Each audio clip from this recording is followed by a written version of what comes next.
What's going on, guys? Welcome to episode 9. The much anticipated episode 9 of the Gamefall podcast. I'm Kyle Sherman.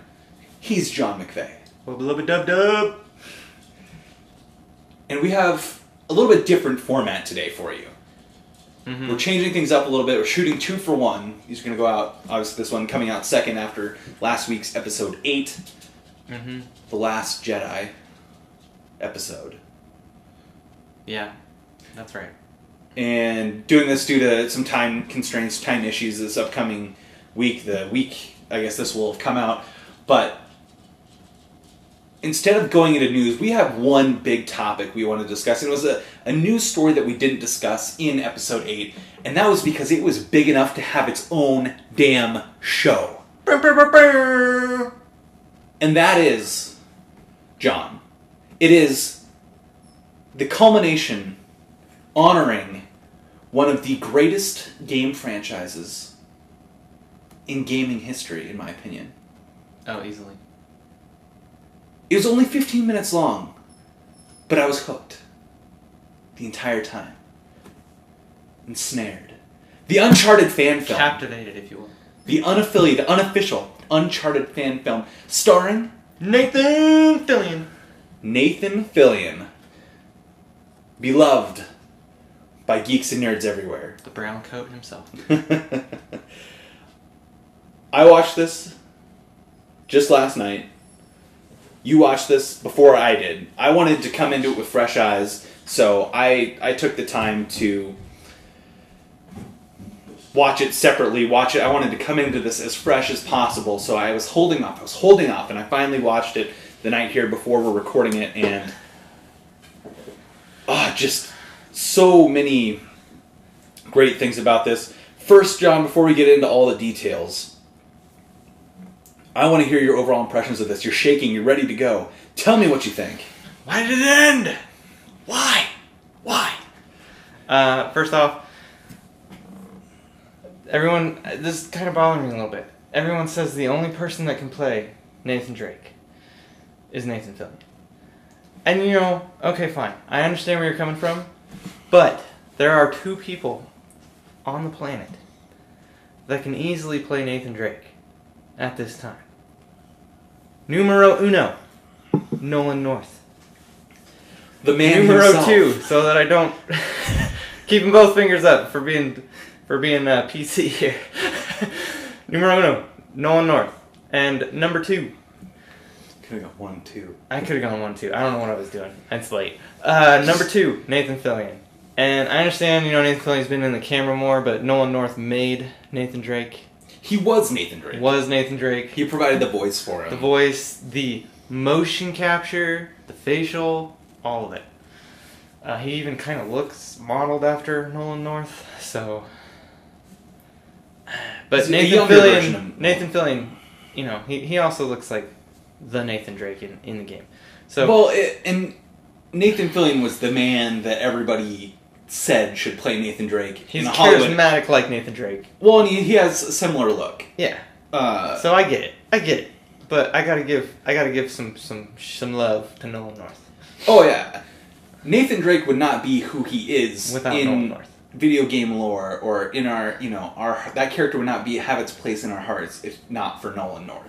And for everyone on the team that helped to animate and do all the coding and all that. And writing the script. And the script writing. And, so Nolan North and the people at Naughty Dog that helped to flesh out that character, we got to give props to them first. And then obviously Nathan Fillion knocked it out of the park with this short film.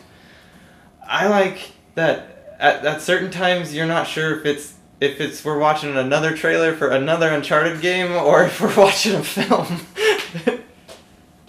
So what did you think? I thought it was incredible. Again, why did it end? Why wasn't it a full movie? It was written so well. 15 minutes, I was like, how are you really going to get into the essence that is Uncharted? How are you going to get to experience Nathan Drake in really 14 minutes? If you really, because the dumb ocean and then went to the opening road sequence. and it was just like, oh my gosh. But Alan Unger, who put all this together, he wrote it, he directed it, somehow got Nathan Fillion and Stephen Lang to play Nathan Drake and our man Sully. So at first I went, I was like, okay, I understand why they went with Stephen Lang, but at first I wasn't entirely sold on Stephen Lang playing Sully, mainly because the guy is fit. Like, Sully's a little bit more on the he's fit, but he's on the love handles side, I guess you could call it. Yeah. He's got a little bit of soft to him. It's part of his charm. But he did a great job. Yeah, and he got the mannerisms down for Sully, Oh, especially when he had the cigar. The in his cigar, mouth yeah, talking. that's what sealed it. At first I was like, wait, this guy, and then I was okay, cigar, all right, I get it. But somehow he got these two guys together and was able to put all this together. I love the support that it's gotten online, but I just thought it was so perfectly done from the opening, sequence where you have the old, diary, old, notebook page talking about, something, and then coming around and... Yep, the one quote yeah, that catalysts the entire rest of the film. Nathan Fillion's... he had the mannerisms down, and this is something, Nathan Fillion wanted to do as well. Yeah, he's a big fan. Yeah, and so you could tell he wanted to do it. Yeah. And he embraced it, and they had details down to the ring and So just Harvest Magna. the way. But what really got me, one of the things that excited me the most about this was after the scene of him being interrogated in the chair and then going up to the study and searching through. I love that. As soon as he crashes through the window and gets up, guess what happens? Just like the game, it goes from a cinematic widescreen to behind full the shoulder. screen, behind the shoulder. You get to see him run. Which is where I'm like, is this a game? Are we going to see at this point, I might even just want a full motion video game version of Uncharted with Nathan Fillion as the character. But it was just so well done, and it was so exciting. Everything about it. We got a glimpse of Elena. She wasn't actually addressed to as Elena, another Hollywood star in Marcia Monroe. Yeah. Not quite as accurate. Not quite what I was hoping for. She did a good job. I think, when you have Nathan Fillion in there, you're not going to be able to, you have to get people willing to do that for a lot less money than they're worth. It's a fan-made film. Yeah. But, I liked being able to see her. You get to see some of those characters you've gotten to know come to life. And it was just really well done. I thought it was awesome. The action scene, though, was what really sold it to me. It was just like, oh my god, this was made by a fan, for fans. It was just part perfect. of the action scene did you like? Because I have a part that's specific in mind to me, but I want to hear yours first. Just the way it went from that cinematic look out to the full screen. Yeah. It just went after my heart. Being somebody who's been behind a camera and edited things together, I appreciate subtle things like that a lot more. And just the time and care that they put into putting this together, making it feel like you're watching an Uncharted movie and making me wonder, why hasn't this happened yet? You clearly came up with a whole other story on your own for a 15-minute video. Hey, let's make it an hour or an hour and a half. 90 minutes. Okay, so my favorite part of that action scene was while it was in the middle, so when the shootout was happening. If you've ever played the game, Nathan's face reacts to everything that's happening in the game. And Nathan Fillion's face is reacting, albeit over dramatically for a movie per se. Because in a movie it's like, oh, I gotta grimace the whole time this fight scene's happening. Nathan Drake doesn't do that the whole time. He's thinking, you cognitively see him, if he's winning, his expression changes. If he's losing or if he's stuck in a bind, it changes again. And so when it went from him grimacing and kind of questioning if he should look out to the back to him hearing a Jeep and going, oh, I'm in the clear, and get a grin on his face, I was like, that is classic Uncharted. Yeah, from top to bottom, this was so spot on that the only thing that was missing was the fade to black and white with the red. Well, They couldn't do that on his a luck film. never ran out. Yeah, that's true. That's true. Just so well done. I mean, 15 minutes. Gotta give props. I mean, it looked really well done. I mean, they put time and care into this. And it proved, too, that you don't necessarily have to have a lot of locations to make it worthwhile. I mean, they had the cinematic opening scene. It was basically one location. Well, two. In the house. Two locations. You had the, sort of foyer type setting, and then you had the... outside of the house. Outside, but then you also had the study setting. So really 3 locations, 4 if you include up on the mountain. The hill, sort of, yeah. Overlooking the town. So, yeah, I mean, simple. And somehow Alan Unger came up with the story and put together something compelling. Like, he did a good job. Whoa, if we're not going to get any more Uncharted games, at least not Nathan Drake, like... And if we're not going to get this movie, I want to play that game. But if we're not going to get this game, I want to see that movie. Yeah, and it's just awesome to see. You see so many things. You hear people talking about, I want this game to be a movie, and some of them it's like, how would they do that? But this is... I guess it sort of scratches an itch, too. We haven't had a great adventure, treasure hunting type film in a long time. Indiana Jones, number 4, Kingdom of the Crystal Skull. I said great. Oh, I'm sorry. Since Indiana Jones and the Last Crusade. I mean, I enjoyed... No, I love Lara Croft? No. Angelina Jolie? No, stop. Okay. No, don't put that on Last me. Crusade, great to quote the great cinematic masterpiece, Talladega Nights, The Ballad of Ricky Bobby. Don't you put that evil on me. I like to think of my baby as my Jesus as a 8-ounce, 10-pound baby Jesus. I like the baby Jesus. Anytime that movie comes on, I'm hooked. That's great. It's fantastic. But I need you to control your heart rate. Oh, you totally made me lose my train of thought. Okay, yeah, I'm back. I enjoyed the Tomb Raider movie with Alicia Vikander. Yep. I enjoyed it. Not great. I didn't see it. But it was good. It was similar to the first new Tomb Raider game. Sort of explaining the origins. It was the original. It was a movie making telling basically of the first one and part of the second. Right. No, not even really. So mainly the first one. Yeah. It was more her origin story, and then sort of what happens on the island. I forget the name of it, but which is the entire first game. So yes, I know, but it told more of her backstory going into that. Yeah. You start on the ship in the game, which you should do in a movie because in the game it was given to you in Laura's thoughts and right, and, her. But we're losing track of what I'm saying. Enjoyed that. I enjoyed the National Treasure film. Oh, those are so good. So, I mean, those kind of scratch that itch, but it's like, they're few and far between, I guess. Ones that I really enjoy. Nothing nails it like The Last Crusade. The Last Crusade is the, top of the pyramid. The ultimate. Yeah, top of the pyramid, so there hasn't been anything that great, ever. That's the top. It's the top. So... But I think we can get there. But good lord, if you make this movie, get Alan Unger on the team! And Nathan Fillion. Tom Holland. I'm sorry, man. You got a lot of work cut out for you. If you're thinking you're going to beat Nathan Fillion, you got to bring your A game. Well, the argument You're doing a great job with Spider-Man. You need to bring your A game. These are totally two different beasts.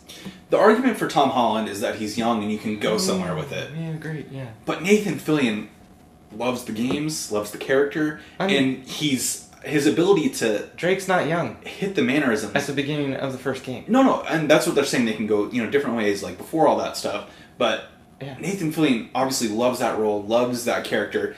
He wants to make a real film about it.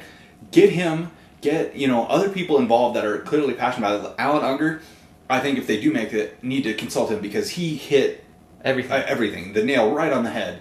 So I'm kind of curious if this was a giant collaboration between Alan Unger and Nathan Fillion on the writing of this thing. I don't know. Maybe. Credited on IMDb, Jesse Wheeler is the co-writer with Alan Unger. Well, hey. But I'm sure they took input from others. Those are the two primary writers who came up with the script. That doesn't mean there weren't other people working on the project. So. You know who else likes Uncharted? Harrison Ford. Yeah, you know, you want to talk about a Sully character. Harrison Ford's not as skinny as he used to be. Kyle. And he's a little Sully. Don't. My fanboy heart can't take it. There's too much goodness. Too much goodness. Oh, why'd you say that? Oh, now it's gonna ruin it for me if he's not Sully.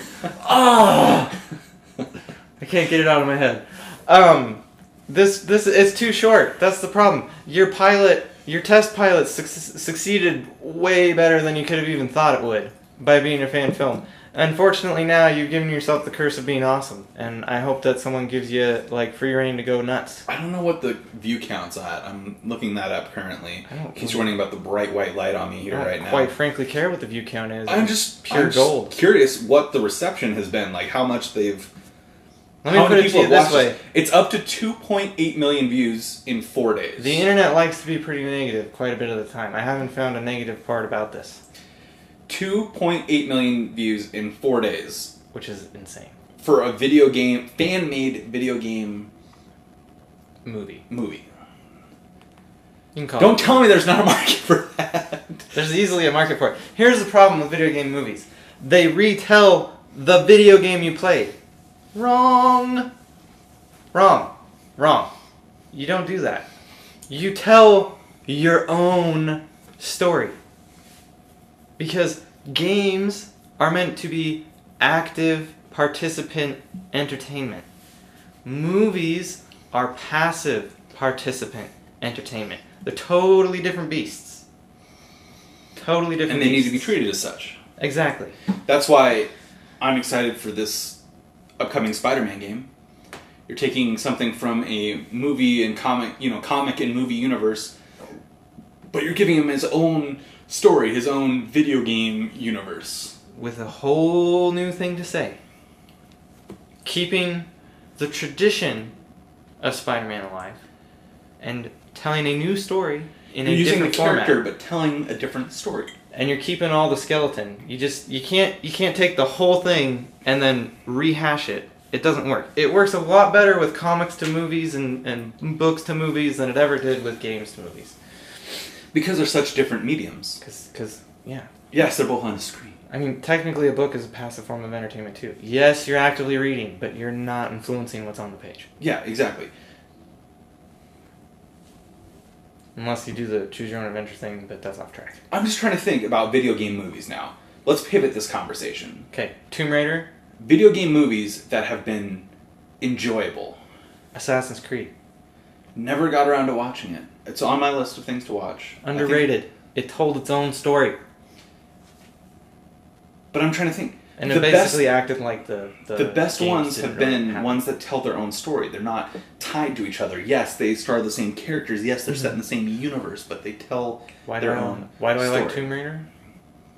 I don't know about the new one, but the old ones, because yeah, they were a little zany, and I guess I would compare those more to like The Mummy with Brendan Fraser, which all three of those are really good.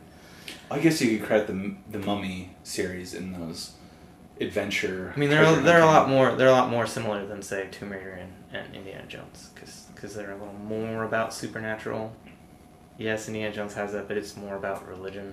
Technically, if we're gonna get technical, because everything that they went for had religious undertones. Even Crystal Skull, the Aztecs worshipped the aliens, if you will. I'm just letting you.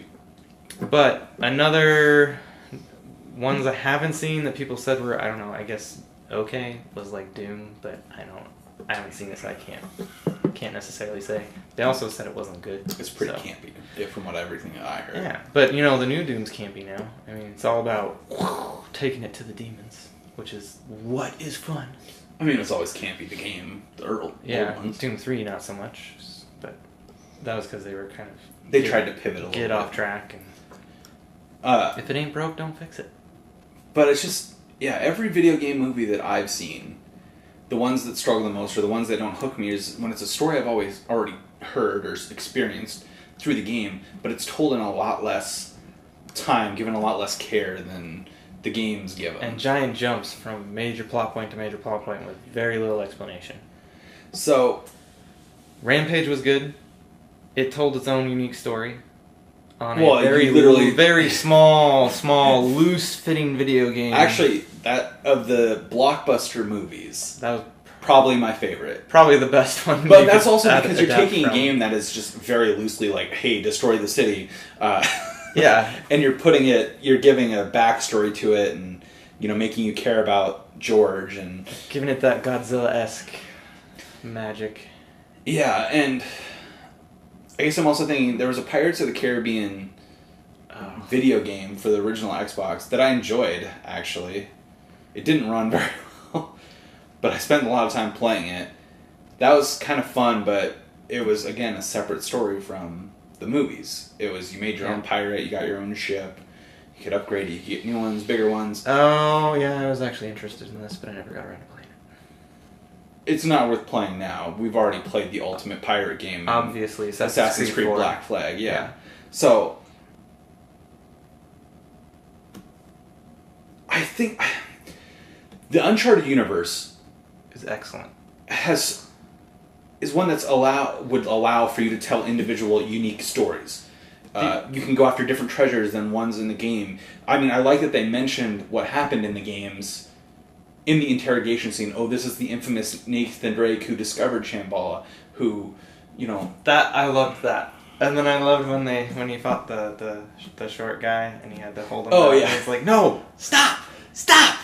But see, that's another thing where it's like, that's something you could see happening in the game. In the game, yeah. With Nathan Drake saying that, Nathan Fillion, like, making the right facial expressions to convey the, like, what are you doing? I guess the real reason we shouldn't necessarily be 100% surprised that this worked is that the Uncharted series was a video game, I guess,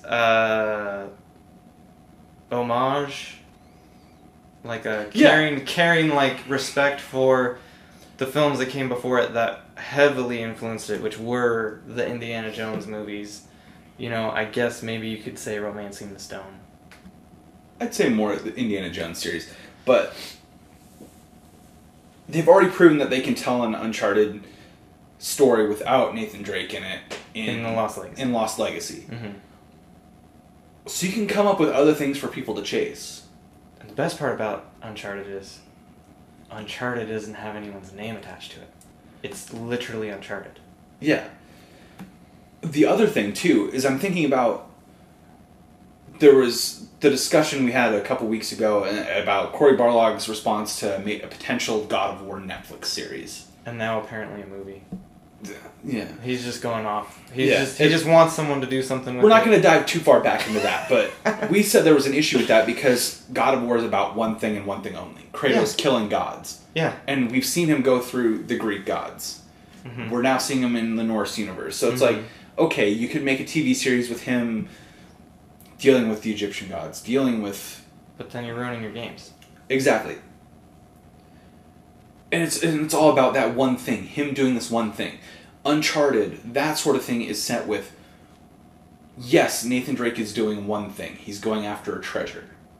But there's so many different potential treasures out there. There's so many things in history, historical treasures that were lost to time that could be done. You could pull in Indiana Jones, oh, guess what? He finds the Ark of the Covenant, or he goes after the Ark of the Covenant. You can pay an homage to Indiana Jones without being Indiana Jones. Or he could walk through a warehouse. He could make a comment about the Ark of the Covenant. Or he could make a comment about Indiana Jones, and at this point, all he'd have to do is say, "I like Ike," and everybody would get it. Because it's so obvious that it's an homage to it. But I mean, to reference a beloved, treasure hunter series within this, I mean, it'd be a little bit meta, but.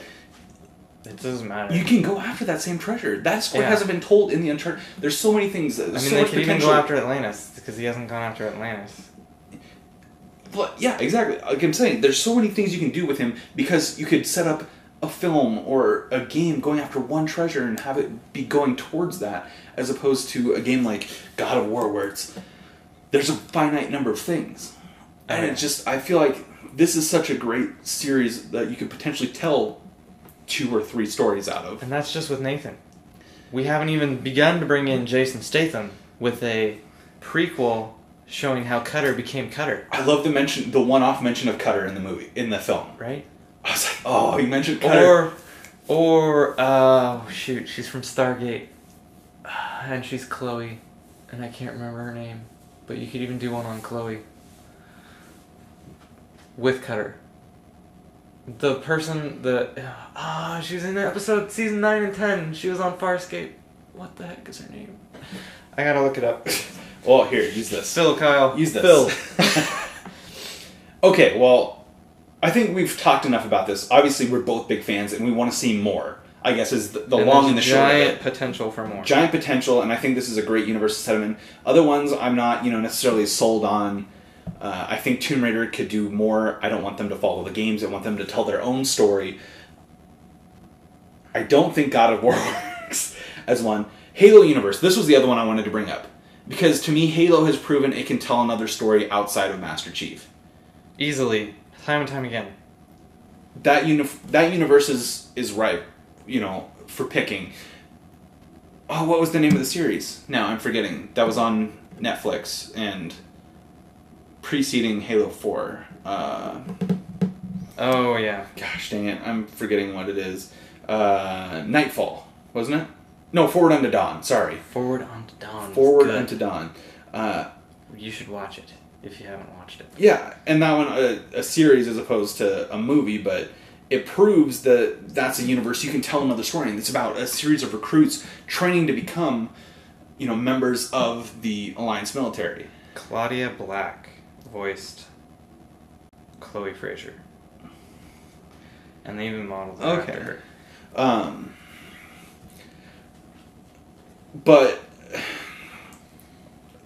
Forward Unto Dawn. Yeah, I should definitely watch. Oh yeah, she was in Farscape. A lot of potential. I mean, there's things I want to see. I'm losing my train of thought a little bit, but the biggest thing I want to see is I want to see a game set in the universe, but not necessarily have to be following a game. I want it to tell its own story. It can, borrow, it can reference the games, it can do all this other stuff, but I want it to be its own story. I don't want it to be a retelling of something I've already seen, I've already experienced, where I got to play that. You mean I got movie. to experience. You want to see a movie. You said yes. Game. Sorry, I mixed that up. I want to see a movie that I haven't played as a game. So, is there any other franchise you think that would work well? I mean, I mentioned Halo. Is there any other franchise you think could be? Kyle, I'm a little ashamed. I'm maybe just teeing this up for you because I have another more answer. of a Halo fan, even though I didn't buy an Xbox One, than Kyle is. And Kyle is more of a Mass Effect fan. I left this one for you. Than I am. However, I have mention. actually read Mass Effect books and Halo books, and Kyle has not. I read 2 Mass Effect books. I think I told you to read them, and did I not let you borrow? Maybe let you borrow You let one. me borrow them. And then, yeah. No, you let me borrow anyway, you could even just, do the first book that they wrote. Turn that into a movie. Because that would be an excellent movie. And it even uses Saren from the first Mass Effect, the villain, and Captain Anderson. And Captain Anderson is an actual actor. Oh, what are we finding out here? Actual actors in video games. And, potentially easily make a movie right there, and then you already got one of your actors. Easy peasy, lemon squeezy. Mass Effect would be great. Tell a story about the first contact war. Oh my god. Tell a story about, Captain Anderson. Just retell that book if you really want to be dirt cheap and not think. But there's lots of things in that universe. The discovery of the Prothean ruins on Mars, oh yeah, easily. Through the first contact war, there's lots of things. The first 300 years of, I think, 300 of Liara Tassoni. You could easily go there if you want to use a character from the movies. Or, hell, if you want to tell a Commander Shepard story, tell the story about what he went through. What he went through. His sole survivor. Yeah, his N7 experience. That's what you chose. There's yeah. several options. You should have. I chose Soul Survivor because it only makes sense. Because he never sees anyone from his previous... Yeah. Anyway. Yeah, I think that's another great candidate because it's a well-shaped universe. The biggest... Yeah, it's got a big, greater universe that they've created already. There's a lot of areas to tell stories in. There's another universe. And J.J. Abrams is making a movie called Overlord. And it's actually a Nazi horror, World War II horror with Nazis and supernatural stuff, I'm thinking, maybe a Wolfenstein movie could actually be a good thing. Yeah, I mean, you don't even have to tell the story of, B.J. Blazkowicz. You could tell the story of his children. Or something. I mean, people are There's obviously making fiction off of it. I mean, Man in the High Castle. So, it's already happening. For the book first. But, that's a great example. It's one that was told in that sort of universe. Mm-hmm. That I really enjoyed the first season of Man in the High Castle. I haven't really watched through season 2 yet. I kind of got sidetracked after I started that. Plus, I mean... Haven't seen it. Things I've read about it sound awesome. It's fantastic. I mean, it's the right mix of, trying to show you what day-to-day life is like in this alternate universe, plus, them trying to progress forward and escape the oppressive regimes of the Japanese and the Germans. Because the Japanese control the western United States, the Germans control the eastern United States. So. Makes for good drama.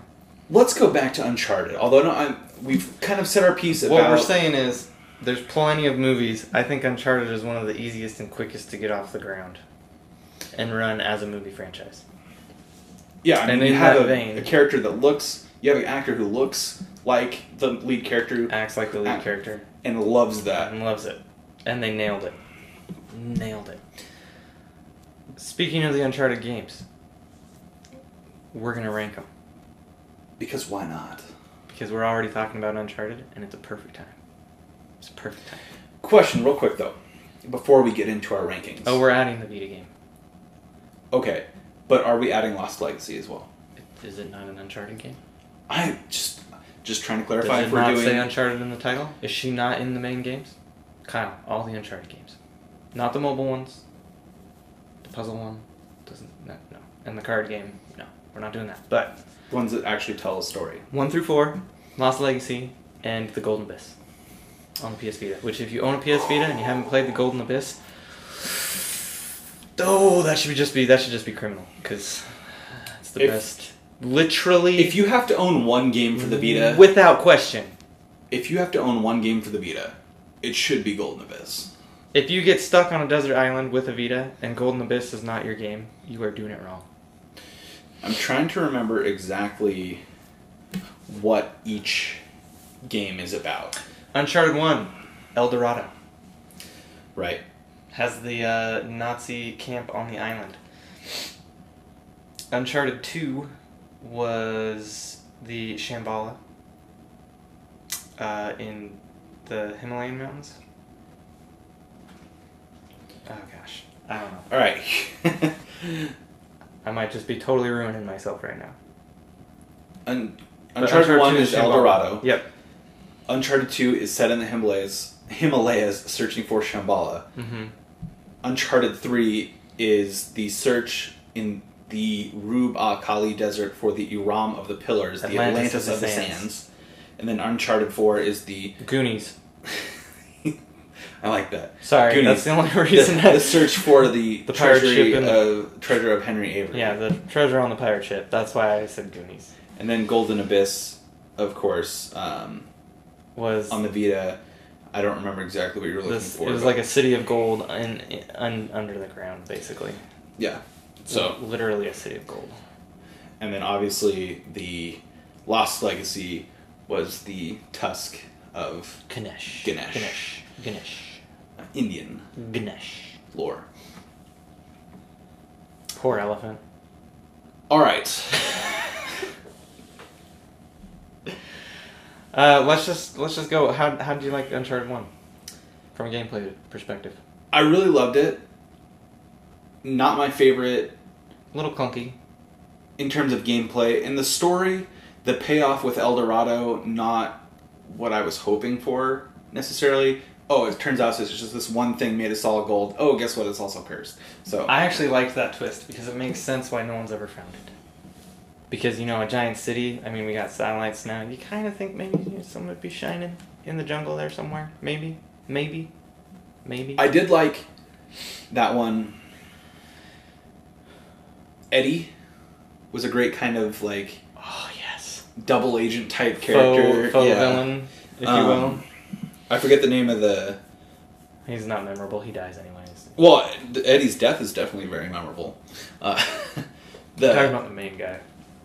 Gabriel Roman. Yeah, who the heck would remember He was kind of a good bad guy from the shadows type character. Mm-hmm. Not my favorite game. I guess I'm trying to think. It's so hard to rank these games. Well, I'm tell you where I'm going to put Uncharted 1. Where? At the bottom. The bottom, really? Yeah. It's towards the bottom for me, but... I know they say, oh, you gotta pay respect the first one. Prove it. No. I don't have to, because they kept getting better. So it's at the bottom. We got 6 games. So it's number 6 on the list. I guess I can put it there too. I'm just trying to think. I mean, it's the first time we meet all the characters, and it's...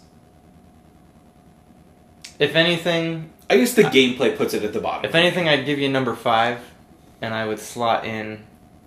I know this is going to sound criminal, but I would slot in Golden Abyss at number 6. See, to me, Golden Abyss might have been 6. Just because it doesn't have Ellie, and the female in there is basically forgettable. The storytelling's not quite as good. I mean, you can tell it was... It's done by... Sony Bend. Yeah, it's done by Sony Bend. Bend, Oregon, everybody. That's where Sony Bend is. John's home state.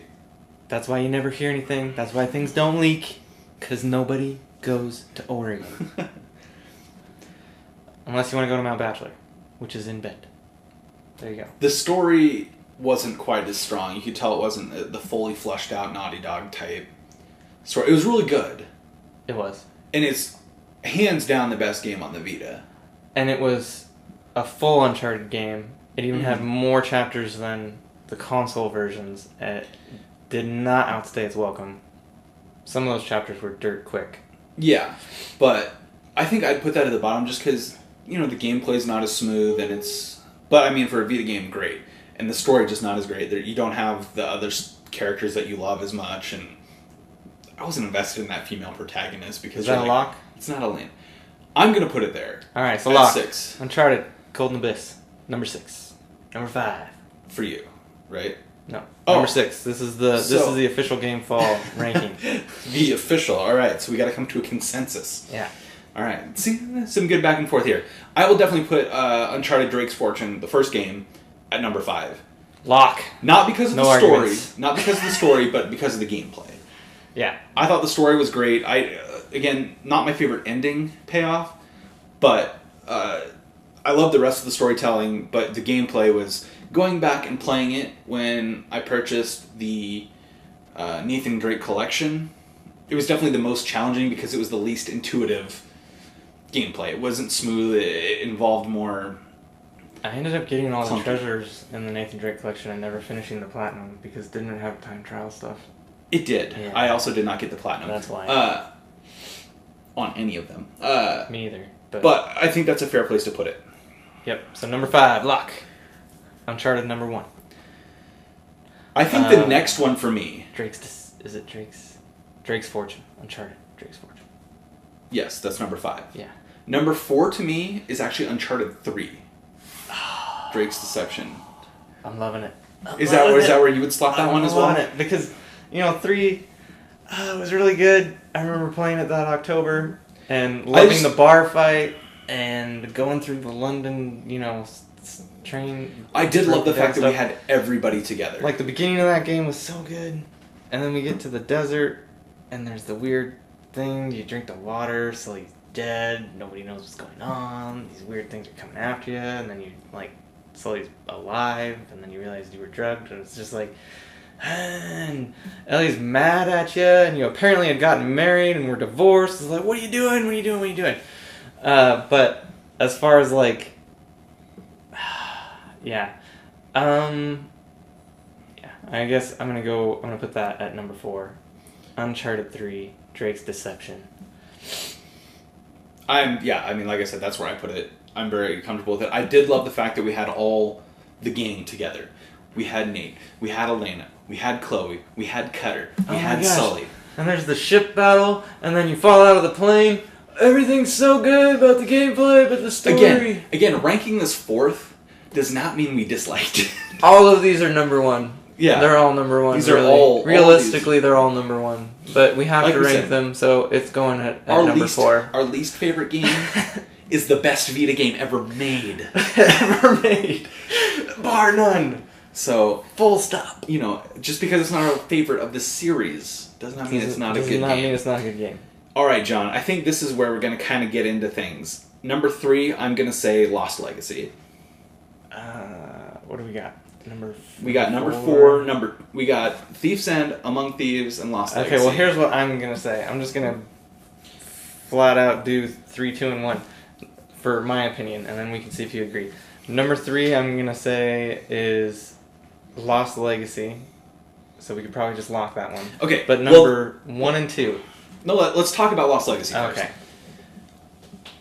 I really enjoyed this. It was not as full of a game. It wasn't a full campaign. It was a nearly full campaign in terms of length, to me. I loved getting to know Chloe a little bit better and seeing her outside of just being, the love interest of Nate or, blah, blah, blah. Mm-hmm.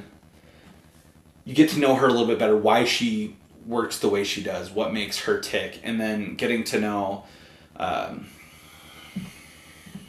dang it, Nadine as well. Nadine, not my favorite character, but you got to figure out a little bit more of what made her tick, and she grew on me throughout that game. She got more and more sucked into the world of Nate and Chloe, and yeah, it told a good story in a concise setting. All action, no filler. Yeah, but because it wasn't a fully fledged out game, and I did miss that Nathan Drake charm, I think I have to put it at 3. The story it did tell, it told very effectively, very well. But it just wasn't... Nathan Drake is such a hard character to replace, but that doesn't mean, again, that this is a game I disliked. But the best Uncharted game is the Nathan Drake game. Let's be honest. I don't know. I kind of feel like this should be number 2. You're changing your mind, huh? Mm-hmm. Remembering that. Sell me on why you think it's why number 2. I think it should be number 2. Convince me. I changed your mind about Golden Abyss. I think Uncharted 2 should be number 3. Okay. So we'll start with that right there. So obviously, if I think... Then I would obviously think Uncharted 4 should be number 1. However... Uncharted 2, I believe, is number 2. Okay, so tell me why we should flip those. I think we should flip them because Uncharted 2, Nathan Drake, great game. You start off with that giant cliffhanger, literally. Because you're on a train hanging off a cliff. Off a cliff, bleeding out. I mean, can't get any more dire than that. The train sequence to get to the cliffhanger in the middle of the game, mind-blowing. Absolutely mind-blowing. But ultimately, it was a lot like number 1. In many ways. It was, Did it even have a Nazi camp in it? Or something about Nazis? Well, there was a World War II mention because somebody from World War II. Okay, so a Nazi tried to get to Shambhala. Right. The Nazis had gotten really close, and then you see, their corpses and whatnot and have you. That's right. The fight at the end of that, absolutely infuriating. Yes. Just, so upsetting. And the run out, it's kind of like, okay. But that kind of felt more like a Halo thing, the running out at the end of the game, yeah. But Lost Legacy. But we got that in 3 too, didn't we? Like there was also a run, escape. I think escape at the end of 3. But I digress. Uncharted, Lost Legacy should be number 2 because it took a risk in not picking Nathan Drake, and it proved that you can have those games. Now, Kyle says not a fully fledged. What he means is it's not the full feature length. It was a fully fledged game. It hit all the high points. It left practically 0 low points. If you want to count like running around to the little temples in the middle of the game, I could consider that a low point. When I went through that game, it was non-stop, just loving every minute of it. And it referenced number 2 in a loving way, while also having the awesome mechanics of number 4, which is why I think it should be number 2. Again, let me make my argument. Okay. No. I'm buying everything you're putting down. Okay. But you heard half of my argument. Here's why I think... I'm listening. This is why I think number 2, Uncharted 2 Among Thieves, should be in that second spot. And that is the story. Okay. Lazarevich is such a bad guy. Mm-hmm. A bad guy. And, I mean, you know he's evil. Emperor Palpatine. Yeah. And then Harry Flynn, that whole deal with him, it provides, stress. I didn't like that as much, but Lazarevich pulling the strings, being the ultimate bad guy, was so good. The knock against it, there are some things that feel like the first one. There are some things that, are still a little bit clunky about it. It hasn't worked out, all that gameplay mechanic stuff. I'd say another big subtraction from it is the removal of Elena and bringing in Chloe. You get her halfway through the... I know. But Elena comes in halfway through. But it kind of was like, Chloe, you're like, who is this chick? You don't know much about her when you first meet her. Which is why I also think that... I'm playing both sides here, but the story overall is what kind of got me. It was a very in-depth story, and then, your time in Nepal, I'm forgetting his name right now, but your Sherpa type guy. Tenzin. I love Tenzin. Mm-hmm. He's a good guy. I will say, your mention of I guess the gameplay kind of has gotten to me a little bit. Maybe I'll relent. Gameplay wise, it's just not is inferior to 4. I love the story, but I'm sitting here thinking about how frustrated I got at certain points due to... Especially when you got to the jungle. I was thoroughly infuriated. And then that whole, river thing... I guess the shooting of Sully as well. Was that in that game? Where you got on the German U-boat, I thought. Sully gets shot... You're mixing 1 and 2 now, because the U-boat is on 1. Is it? Yeah. Okay. In 2, Sully gets shot, I think. Sully gets shot and Elena has to stay back. And you have to go to the tree to get... You end up having to go to the tree by yourself. At the end. Okay. You want to look it up? I'm just thinking, the whole fight with Lazarevich was infuriating. I'll relent. I'll give you this one. Alright. Uncharted Lost Legacy 2. Locked at number 3. And Uncharted Lost Legacy number 2. Uncharted 2 Among Thieves number 3. Locked in. So, a recap now. Before we talk about number 1, we'll go back from least to most favorite. Number 6. Uncharted Golden Abyss. Number 2. Five. Number 5. Uncharted Drake's Fortune. Number 4. Uncharted 3 Drake's Deception. And number 2. No, number 3. Number 3. Uncharted Among Thieves. 2 Among Thieves. Number 2. Uncharted Lost Legacy. Which leaves us with number 1. The granddaddy of them all. Uncharted 4. A Thief's End. Why? And boy, was there a lot of hype going into this game. There was it's called A Thief's End. What does that mean? Does that mean Drake's gonna die? This game, literally, no one was expecting to give it a 10 because of all the, they can't possibly, 4 in a row, it's not, well, technically, 3, isn't it? They had already had lost The Last of Us out, so they're like, they can't have made 5 10 out of 10 games in a row. It just can't happen. And they did it. Why did they do it? The story. You get to meet Drake's brother, which he never mentions in the other 3 games, and you would think that would be awkward, but by gosh, they managed to get around it easily. Well, the introduction to his brother is the catalyst for the whole thing. And Drake's retired. Yeah. I mean, just the whole reason. So Drake was supposed to be done after Uncharted 3. Doing his day job at the beginning of the game, awesome.